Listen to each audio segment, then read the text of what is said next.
They didn't want to make this an origin story. Does that make sense? Okay. It does. And because then they assume the movie made $250 million. So you figure there would have absolutely been a franchise coming out of it. And, I know movies were released internationally 10 years ago, but I don't know if you remember this movie when it came out. I remember flying in, of course I flew into an airport. Well, I guess the Korean, in Seoul, I fly, so I landed. Your arms must be tired. Hey, I jumped. I've never been there, but I just kept jumping in a straight line. Hey, jump, face, jump. I followed your jump scar, and that's how I met you. I guess going back to the international release, they released this on the same day everywhere. So sometimes, Marvel will release 2 weeks early in the UK. Ant-Man and the Wasp opened up 6 weeks later in the UK. Yeah. This was be everywhere at once. And I remember that advertising, there was a smart worldwide international advertisement for that movie. I mean, I think if you're doing a case study on how to market a movie, Jumper's perfection, because it didn't really have A-list star. I mean, Sam Jackson, but he was the villain. Hayden Christensen was good, but he wasn't A-list. We only knew him from Star Wars, yeah. And a lot of people disliked him, which I don't think is... Didn't like him. No one came out well from Lucas, though. I'm going to say that. And I also say, I was reading the critic reviews for this movie, and they were so mean, dude. I don't think reviews could be written like this about movies anymore. I got kind of annoyed what people were saying. They were just saying it's like slick and sleek, good-looking clunker, elegantly idiotic. But then some guy was like, Hayden Christensen sucks. He's a lifeless blob of entertainment. Someone wrote, I liked the kid in the beginning better. He was better looking. And these are professional reviews. So people talk about people now, but critics were horrible to Hayden. But on this movie, he didn't really make the decisions. It was Liman's decision to keep him moving and to keep him like that. But I think if you're going to do a marketing campaign for a movie, a study, I mean, the fact that this made $222 million is a win for a movie like this. Absolutely. The movie made a ton of cash, and it did exactly what the producers wanted it to do. It's a flashy sci-fi action, quote unquote, superhero flick at a time when did it come out? 08, 09?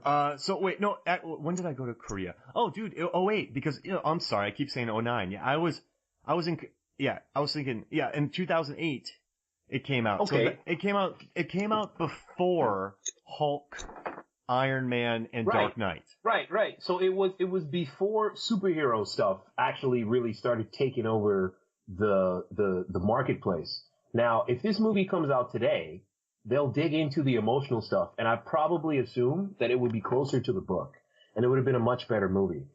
The hating on how Christensen looked, Christensen? Yeah, Hayden Christensen. Okay, hating on how Hayden looks, that's not necessary. But, there were certain parts of the movie where he's talking, and you absolutely get a flashback of him and Amidala on Tatooine. I hate sand. It's coarse. Yeah. It's soft. He's not the greatest actor in the world. He's handsome. I wouldn't say that he's unattractive or whatever, but his acting definitely leaves something to be desired. When he's beating up the guy in the jail cell, why did you tell them? What did you say? It doesn't feel threatening at all. You're like, really, dude? Dude, whatever. Hey, Mark. Now, I do think that movie Shattered Glass used him very well. He was kind of this plagiaristic, snaky writer. And so he's glowering the whole time. He's doing the looking down his nose at you thing. No. He's like a squirrely little guy, and it's very effective. Now, remember when they tried to put Colin Farrell in SWAT and movies like that? Yes. And now he's crushing it in The Lobster. He's crushing it in The Killing of a Sacred Deer. He's really found his character actor niche. I felt like Hayden Christensen... I don't know. Watch a trailer for Shattered Glass. Maybe we can do it during the break or after the pod. I don't know. But just watch it, and you'll see. I'll check it out. Just watch the trailer, but you'll see that the kid had range. I just think they were trying to lump him into, a square peg into a round hole. Yeah. There we go. I was gonna try to make like a jumping joke, and I'm like, I'll just keep it. But I don't know. Hey, I gotta boot it up, man. Hey, so how about this? Let's take a break, watch a couple clips of that real quick, and then we come back. We'll talk more Jumper. Welcome back to Movies, Films, and Flicks. And Norbert, I got something to tell you that might blow your mind. Mm-hmm. Think about Paul Walker in the role of the Jumper. What would you think about that? That would have been awesome. Because Walker's got a gravitas. He's got a depth. He feels like he's been alive for more than 10 minutes, you know. Christensen, he always just strikes me as a little kid who's been put into a terrible situation, you know. He's looking for his mom at the state fair. Oh man. Yeah, Walker would have been great. R.I.P. What I do like about Walker was, you know, movies like Running Scared and other films, he freaks out really well. So when he's learning about the Paladins, Jumpers, he freaks out second to none. Yeah, so completely. I definitely would have liked seeing that. That'd have been pretty cool. Completely. Walker would have done a great job. You know, I've seen at least the first Fast and the Furious movie, and he was not the worst part of it. I'll put it that way. Now, another thing, I don't know if you liked it, but I did like the production design in Hayden's apartment. I thought that was an awesome apartment. Yeah. Yeah. I like the pictures everywhere. I like the map of the United States. That took a lot of, whoever designed that put a lot of thought into it. Well, the thing about it is, those types of apartments in New York, those lofts that are in the really expensive apartments, they're really laid out nicely, just like that. And, you get the sense when you look around that he's a guy, he's got no real attachments to anything. This is his quote unquote lair. Like the other guy said, when we were talking about his desert hole is a lair. So this place is set up as his lair, and all of his hopes and dreams, you can see them splayed out all across the wall. But then, how the hell does Sam Jack get into his apartment? I am from New York City. I'm telling you, there's no way in hell that type of apartment building, Sam Jack gets up there. Well, here's the thing. I feel like maybe hours before he was in the middle of the Amazon. That's another thing. Right. What's the time deal when they murder that, the Spanish-speaking kid? Yeah. Absolutely. So on the tree. So, I mean, yeah, cause he was coming from the Amazon, right? So. Yeah, totally. Do they, alright, helicopter? Could he have landed on the roof? Listen, here's the thing. New York City, 2008, 2009, post 9/11, they're not gonna let him fly around, number one. Oh, yeah. Number two, unfortunately, you're not gonna let a black man with white hair looking like Cisco's uncle, just, I'm with the quote-unquote police. Can I sit up in this rich guy's apartment and wait for him to come in? It's not gonna happen. How did he get in there? You know? Sam Jack is going all over the United States. I'm with the IRS. I'm with the police. I'm with the Treasury Department. And people are just, okay, you know what? Let me calm down. You know what I do remember? When I was over there, you went on a tirade about the apartments in Cloverfield. Totally. Totally. I remember I was just sitting there hanging out, and you went on a rant. I'm like, I don't even think I've ever been to New York. I have now, but not then. I was like, man, this guy's angry about loss. Look, you gotta understand, okay? People used to work in a lot of these places that these people now are living in as lofts. You look at what happened in New York in the 70s and the 80s when it turned into just a shithole of degradation and crime. People lost their jobs because all of these businesses moved to Mexico and then later to China. And so some guy comes in, I'll pay you $2,000 a month to live in these apartments. And the Cloverfield guys, yeah, we're still you know what? I'm not going to go political on your podcast, Hoffmeyer. I'm not going to do it. Okay? All right. So how many days do you think this movie shot? Well, you said they went to what? 7, 8 different countries? Yep.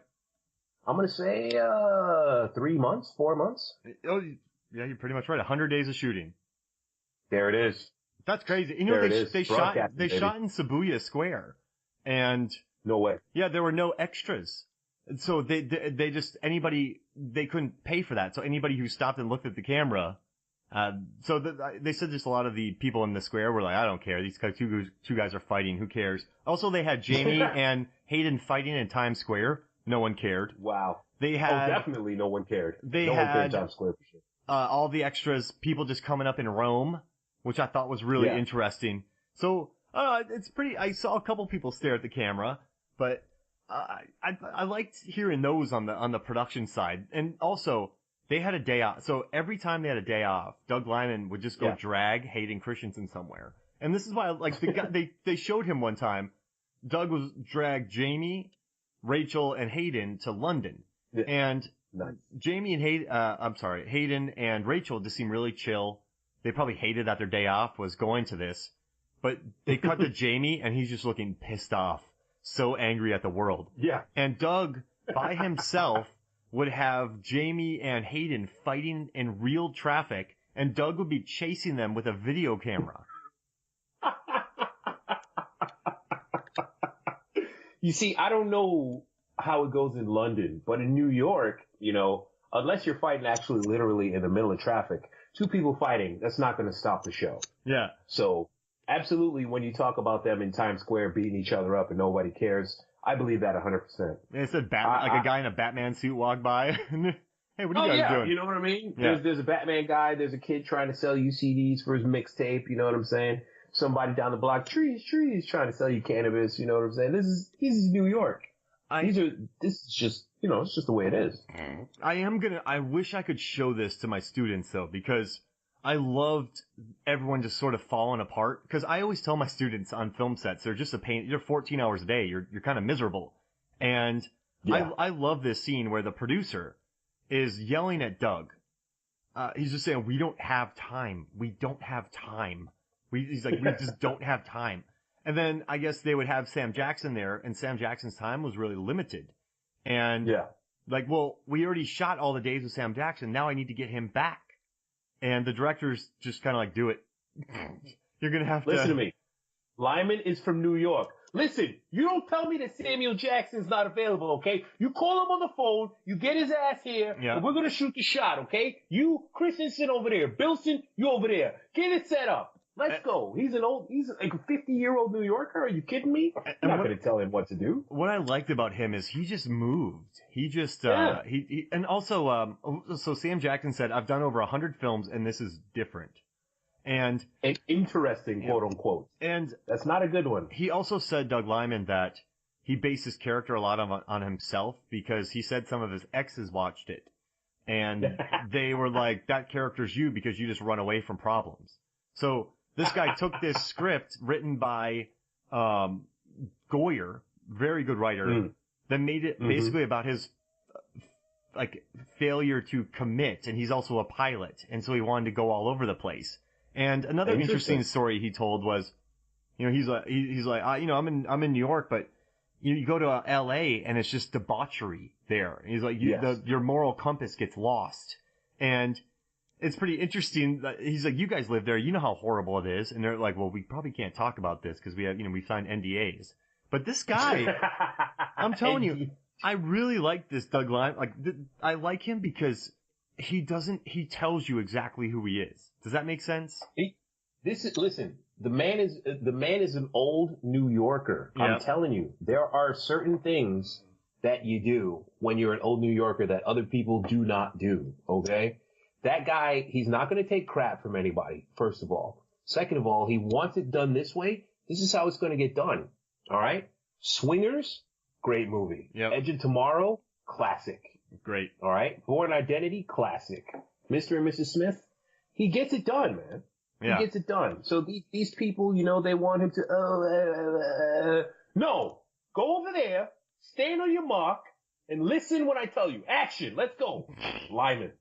The beginning of the documentary, this text comes up, and I paused and I wrote it down. Doug Liman's Jumper started in May 2006. It shut down, and David and Millie characters were recast. 100 days of shooting, 9 locations.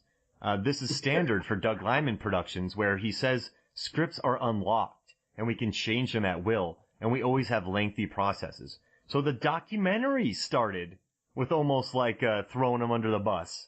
There it is. It's his movie. And shut up. And shut up. And there's a scene where he's playing hockey, right? And the whole cast is playing hockey. He takes down the producer The producer just starts play wrestling with him. Lug